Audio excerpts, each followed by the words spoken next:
chemo infusions, and access to groundbreaking clinical trials. The Institute already has a strong association with Memorial Sloan Kettering. Together, they deliver world-class care and elevated patient experience, groundbreaking research, and education that shapes the generations of future clinicians. I am serving on a committee ever since I went to Baptist, and I believe so much in it, and I got involved asking a lot of questions and meeting doctors and meeting research people and meeting people in hospitality. I got involved in something called the inaugural Women's Cancer Center Committee. And that committee meets every few months. We talk about fundraising, we talk about research, we talk about what the doctors are doing. The doctors tell us, what the latest and the greatest is in cancer care. And, it's been really the most professional experience, being here in the medical world. And when Eliot went, it was the same day as I went, his blood pressure reading was sky high, his pulse was sky low. And then Eliot and I met after our visits, and Eliot's telling me at lunch, as he's eating a pastrami sandwich, he's telling me, Eliot's a Pollyanna. No matter what argument you have with him, no matter what debate you have with him, everything is wonderful. And he'll change the subject, like, what do you want? Do you want pizza and a drink? He doesn't remember the conversation. It's called survivalism. Anyway, I'm at lunch with him, and I'm saying to him, I don't want to use the words I use, like, are you crazy? There's nothing wrong with them. Oh, he said to me their machines were broken because his blood pressure was high, his pulse was low. I said, don't you see a connection here? There's separate offices, separate machines. He said, no. I called up the internist and I said, are you crazy? You let Eliot out of the office when he just told me what he told you? He says, oh, I thought you aggravated him. That was his answer. This is a good friend of mine. Yes, I'm very capable of making somebody's pulse go down and correct that. So anyway, and our internist is one of the finest internists I'm not going to tell you his name, in Manhattan. So he's well respected, he's still going strong. So, life is life. We came back here. I have a friend in the next building who is an internist from Washington, D.C. He said, Lois, something is wrong with Eliot's electrical system. Get him to a cardiologist as soon as possible. We found a fabulous cardiologist affiliated with Baptist and South Miami Hospital, took one look at Eliot and said, you're having surgery, you need a pacemaker. So the kind of care that you get through Baptist is undescribable. It's just, you can't describe it. And it sounds like one big commercial, but until you go there, and people that go there say to me afterwards, I can't believe a doctor signed me in, walked me around, showed me the facilities, what is going on here. That's what you're dealing with, and I wanted to share that all with you tonight. So I'm bossing them around tonight. They're Deputy Director of Baptist Health. She's Deputy Director of Baptist Cancer Care, Chief of Breast Surgery at Baptist Health Cancer Care, Medical Director of the Al and Jane Nahmad Women's Cancer Center, and Chief Medical Liaison of the Memorial Sloan Kettering Cancer Center Alliance. You can't top her. When I was diagnosed with breast cancer, I was fortunate enough, without any recommendations for anybody, to be assigned to Dr. Star Mountainer. Here she is. Trust me, you can't top her either. And because she had to deal with me, that was the big thing. We get it. Yes, I know. Thank you. I know I put this guy through hell also. So Dr. Mountainer is a physician, breast surgical oncologist. The minute I told friends and neighbors who my doctor was, they instantly said, I was the lucky one. Why? Because everyone loves her for her medical brilliance, her precision, and patient care. She took one look at me and said to me, she probably doesn't remember this, she said, I will be the one to take care of you in the future, no matter what happens, whatever develops. I was I was very worried. For a patient in crisis, that is exactly what you want to hear. And Dr. Mountain delivered those words to me, and I just stood there and thank God somebody cares. And now I could tell you the same thing about her. Then we have the lovely and wonderful Ben Moller over there. He's very shy, but he's in charge of why all the hospitality at Baptist, in my opinion, is as great as it could be, because we've had a lot of conversations about it. I call him Mr. Hollywood because he has been in the hospitality business for most of his career.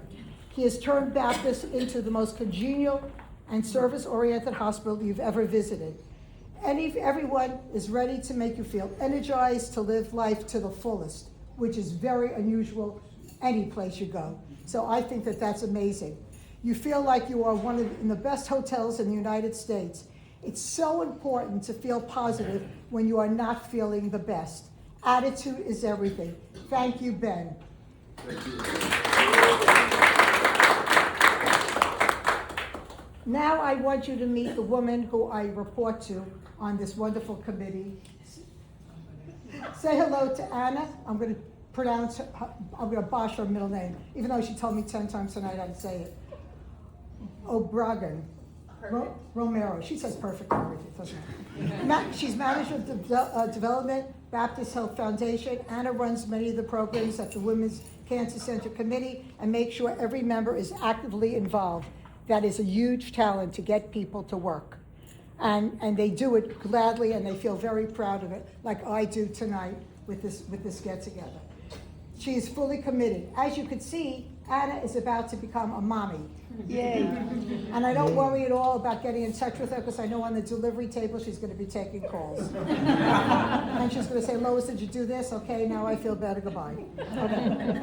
So she has her checks and balances in line. And you know what hospital she's going to be in. Yeah, oh, well, who knows? That'll be a test. Thank you for telling us that. Anyway, is Kate here? Oh, that's right. There you are. Okay. I thought you. Okay. All right. I'm going to try this last name too. Kate Santa Cangelito. Perfect. It's not really perfect. Okay. She's Senior Director of Development, Baptist Health Foundation, and we'll be working a lot together. She's already on the committee and very involved, but Anna's gone. I'm sure she's going to pick up some of the slack with lots of others. But Anna, again, she's got the phone attached to her. Okay. I am honored, finally you're going to get rid of me. I am honored to introduce Dr. Anastasia Dusemus to come talk to you, because this is, and then a star is going to say a few words, just so that you get the full flavor of the evening.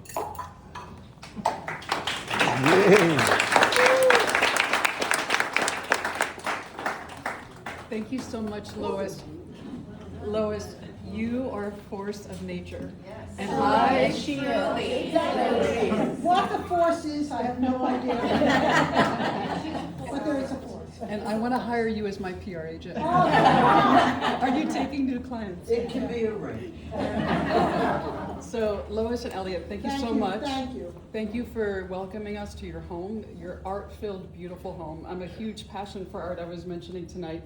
And the first time I stepped into MCI, I was really taken by the art collection there. I've never been in a cancer center that has more beautiful art than we do at the Miami Cancer Institute. And it's really about healing the whole person. It's not just about the treatment, but it's about quality of life, treating the side effects. We care about every part of someone's life. It's not just about the actual treatment. And I feel like art is part of that healing process. So I feel the same way when I came into your home tonight. I'm very honored to be here. I moved to Miami about 5 months ago. Dr. Mountain and I have known each other 15 years. All great things come from New York City, so we actually met each other at Cornell, New York Presbyterian in New York about 15 years ago. And it's an honor to work together with Dr. Montner. So I'm glad you're here tonight. Just by way of introduction, I was born and raised in Washington, D.C., and Star doesn't know this about me, but I actually went to an all-girls high school. I went to a women's college, and then I specialized in women's health. So when I was approached by Dr. Zinner in the spring of 2024, and he asked me to lead this new women's cancer center, I said, oh my gosh, this is my destiny. This is what I'm supposed to be doing. But in the years up to this point, I trained to be a surgical oncologist specializing in breast cancer.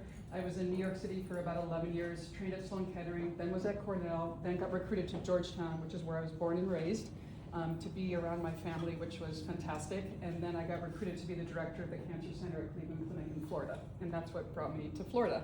So now I'm here, and like I had mentioned, I really feel as though I am where I'm supposed to be.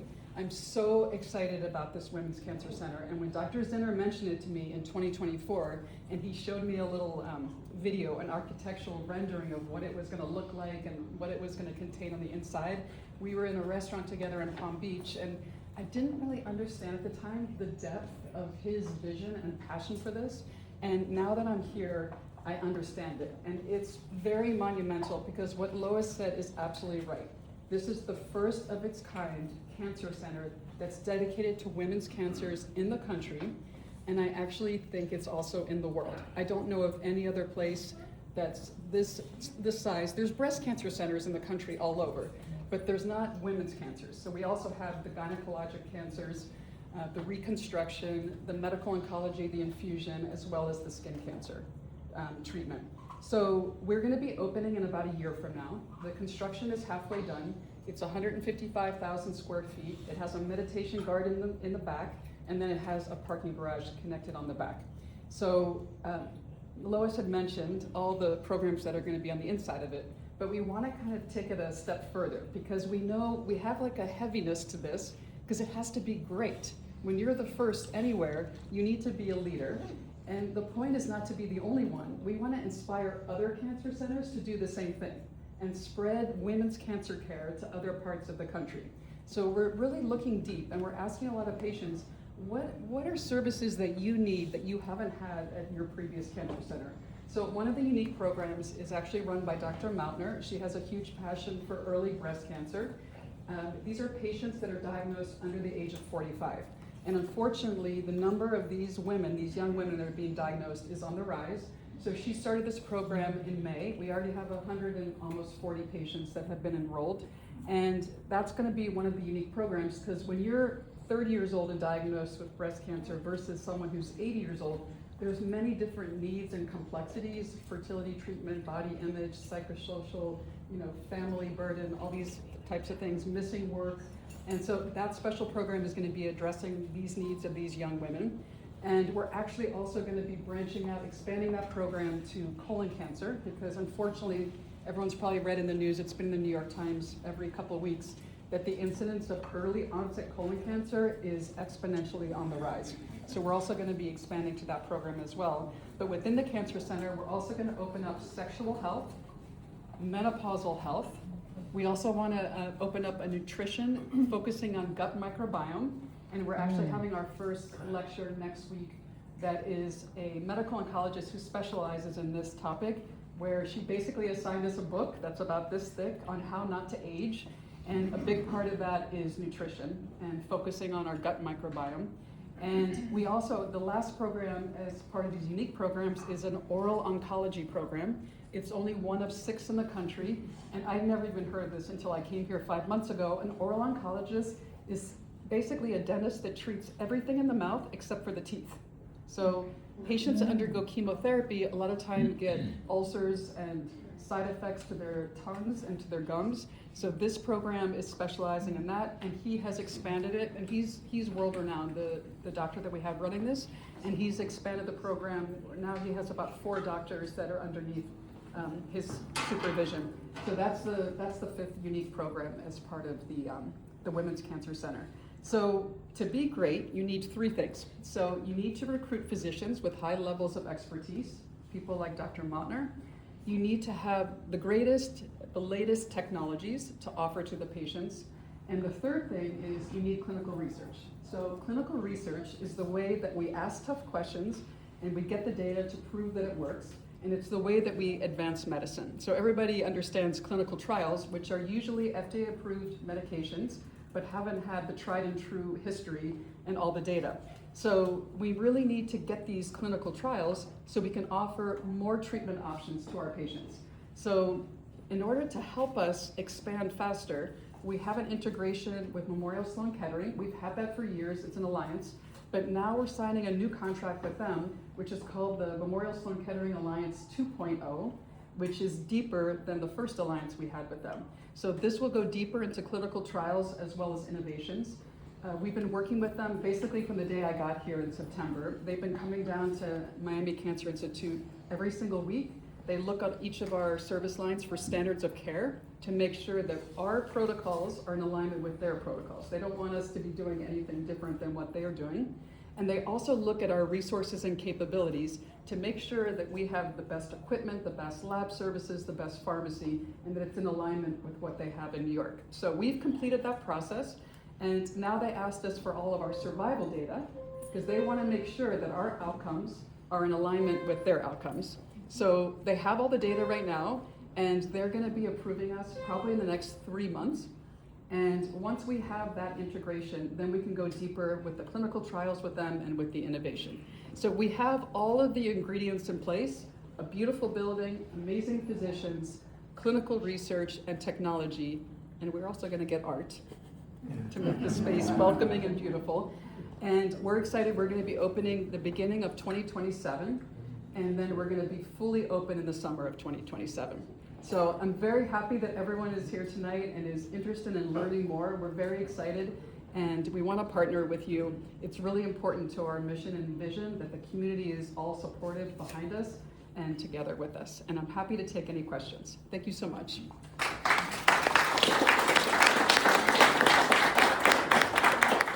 I'm sorry if this was mentioned, but where is it located? Great question. So if you're familiar with the campus, when you drive into the main drive, it's actually off to the right. The South Miami campus. No, the Kendall. Okay. This is the main campus. Got it. And so it's off to the right across the street from the Hilton that's on campus. And that's going to be very convenient for us because we have a lot of patients that come from out of town, and they'll literally just be right across the street. And for anyone who's interested, we're actually going to start providing hard act tours where you can actually go through the space, and that's probably going to be April of the spring. Cool. Yeah, if anyone wants to tour.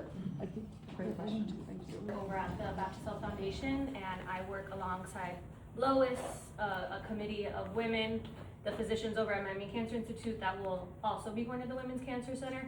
I also manage the arts program over at Miami Cancer Institute that Baptist Health has piloted before they break out system-wide and bring the program system-wide. We are working right now on fundraising to bring the art program to the Women's Cancer Center. And so to give you a bit more of how the art program works, there's 2 buckets. One is the art and design program, which features collections around the Institute. Right now we have 2 collections on the first floor, one by the late Lynn Gelfman, if you're familiar with her, which we showcase her in the gallery, in one of our galleries, and also a textile and quilt collection that is showcased, donated by JP Morgan. And so the idea is we'll be showcasing collections at the rest of the floors at Miami Cancer Institute, and currently we're fundraising to ensure that the arts is brought to the Women's Cancer Center during the opening. That's one bucket. The other one is our arts and medicine program, which features, I apologize for the heavy breathing, I'm a little pregnant here. Is there a doctor? The arts and medicine program, which features about 9 artists in residence that rotate around the facility, and so that features musicians and visual artists. The visual artists rotate with carts around the Institute, work one-on-one with patients, whether they're getting their infusion, chemotherapy, etc., or they're rotating within the lobby areas, because again, it's the holistic approach to these patients, right? Not just dealing one-on-one with the patients, but the families that are there day in, day out, the caretakers that are waiting in the lobbies. How can we really bring the arts to the family as a whole, and you know, the patient caregivers as a whole? And so we have musicians, visual artists, we have workshops for the patients where we'll be hopefully next year showcasing patient artwork around the Miami Cancer Institute as they've really seen it's part of their healing process. Dr. Beatrice Courier, who leads our Cancer Support Services Department, where the arts fall under, she's actually doing research on how the arts plays a part in the anxiety, the well-being of the patient throughout their journey at Miami Cancer Institute. And so pairing the research with the day in, day out patient experience at MCI is really what we're hoping to extend over at the Women's Cancer Center under Lois's charge. She's very passionate about that one. So would love to answer any questions regarding those programs. I will be here until the end.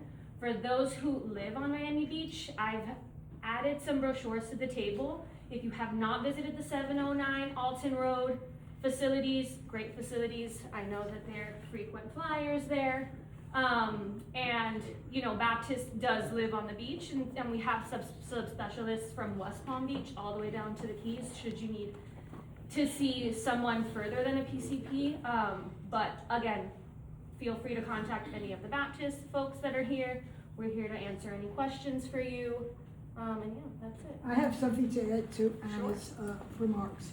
The first time we did a tour of Baptist, officially, even though we were there many times, Anna took us around and she introduced us to the art department, and we met an artist named Bex Macharin. How does he say his last name? Macharin. I made it up, okay. So anyway, yeah, so anyway, we met Bex, and Bex, they showed us all of the work that they are doing with all of the artists, and all the patients rather, and the patients in the hospital, being patient, people that have been released, that come back. It was a fabulous experience, and I immediately fell in love with Bex. Just the way they described everything and how they treated us with great respect and education, knowing that we didn't know a lot of the terms and everything, it was amazing. Okay, see you around, Bex? Great. We go to Untitled at Art Basel. There's this wonderful gallery, if you don't know them, and if there's another gallery here, I'll mention your name, but Dot 51 was featuring Bex Macharin in a piece. Well, you know, lots of, a whole exhibit. I think the whole exhibit was Bex. I couldn't believe it. Then I go to Ulite, and Bex is a resident there. And I go, oh my God. So everybody knows Fountainhead that I belong to, and Eliot belongs to. So it was like, oh my God, this is like unbelievable how this is such a small world in Miami. This would never happen in New York because there's just too many people. Anyway, Bex was, because of Dot 51, say hello to Isaac, and where's Alfredo? There he is.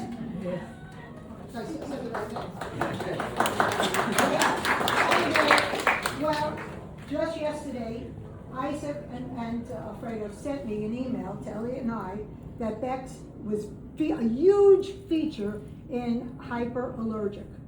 Did I say that correctly? Hyperallergic. Mm-hmm. The art magazine. And I read it all the time. It's kind of a crazy anti-everything magazine, newsletter, but this one they got right. And if you want to see Bex's piece, because Bex is still very involved with Baptist, still very involved with the art community, they will be involved with everything for a long time, as this article outlines. And for Sunday's showing for the crawl, is Bex being featured there? Yes. Okay, so, you know, there's a crawl in Little Haiti, Little River, Alapata, those names I know very well. So you could go around here, and it's a textile that's across from the twin beds, and it was amazing. And I mean, so the connection through Anna and Baptist just widened my world. It was amazing. With that, I would like a good friend of mine, who I met through my neighbor, Maurice Ormati. Maurice took me to an Eliot to a young arts dinner across the bay, and it was a freebie. He sponsored us. We went, and we met Ben that night, and Ben told me told Eliot, he was sitting next to me, about the whole program for Baptist. And I said, you know what, Eliot and I need that. It's a concierge program that Ben could tell you more about, or anybody here, Anna, the doctors. And basically, you make one call and everything is taken care of for you. You don't have to leave your bench, your chair, your bed, whatever. And I turned around to Maurice, and Maurice then the next day confirmed everything that Ben said. And I said to Eliot, I don't care if it's our last dime, we need to do this because we don't have family down here. We're old and we need to be taken care of. So with that, I would like Ben to just say a few words about the hospitality program, because coming from me, it sounds pure PR. No, you're doing a great job, I tell you. The opportunity being here tonight is wonderful. So thank you, Lois. Thank you, Eliot. It's a treat. Coming from the other side of town, it's well worth the drive.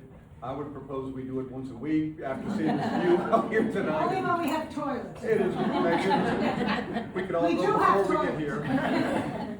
So, thank you all very much. So, our program, we've got a wonderful group of concierge at the hospital and through Baptist Health South Florida. We would be out of business if it weren't for our fabulous physicians. We have two magnificent physicians here tonight, two great surgeons, and we have 4,500 total physicians within the Baptist family. We're very fortunate to have the high quality, the capable, and the ready to roll physicians that we have. In my cell phone, I've got the 2 cell numbers for these ladies, which I won't give to anybody without anyone's permission, but I have all 4,500, and the level of cooperation is spectacular. So since 1960, Baptist has been sort of founded on a quality statement. Quality has been part of our lives every day. 65 years later today, we now have 12 hospitals. We're only in the 4 South Florida counties, and it's all about quality. And we sport the pineapple. So many of you said, what's that all about? That's our logo. It's the symbol of hospitality. I worked in the hospitality industry my entire life before 16 years ago when I joined Baptist. I've known the fabulous Maurice Zormati for 32 years. So for all these years, we've been great pals. And so, you know, he made the introduction to Elliot and you, and we're grateful for that. But Baptist is here to help the community and to do it at a high level. What we do on the concierge side, one phone call does it all. You'll get a private phone number. Several of you, I think in the room tonight, are members of what we call the Giving Society. It's open to the public. We've never spent a nickel. It's the best kept secret in town, quite candidly. We don't do it intentionally. It's just that the word of mouth. Maurice is a great example of how this took place. And it works like a charm. You make one phone call, you have benefits for life. You take all the complexity, all the sort of anxiety out of it. You make one phone call, our people answer the phone, a la Ritz-Carlton. So Dr. Tusimas is a fan of the Ritz-Carlton organization. I worked with them for many years. And so that's what we do. We answer the phone within 2 rings. You could call Christmas night, 2 a.m., you're going to get answered in 2 rings, and it's going to be by one of our team members, and they're got a smile on their face. They're there, what can we do to help? What's the circumstance that we're dealing with? And then they kick it into high gear, and then we facilitate. We become patient advocates for all of our members, and we're there to help. So we welcome all of you to ask us any questions. If you're dealing with aggravating circumstances in your current situation, feel free to talk to us, because we're here to simplify, we're here to solve problems, and we're all available to help. So thank you all very much, and thank you once again, Elliot and Lois.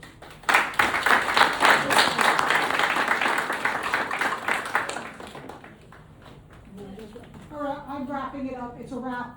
Please go over to all the influencers, introduce yourself, ask questions, and they're going to go home soon. So you guys can stay. And thank you all very much for enriching me with your friendship and listening to what was in my heart to tell everybody for a long time. Thank you.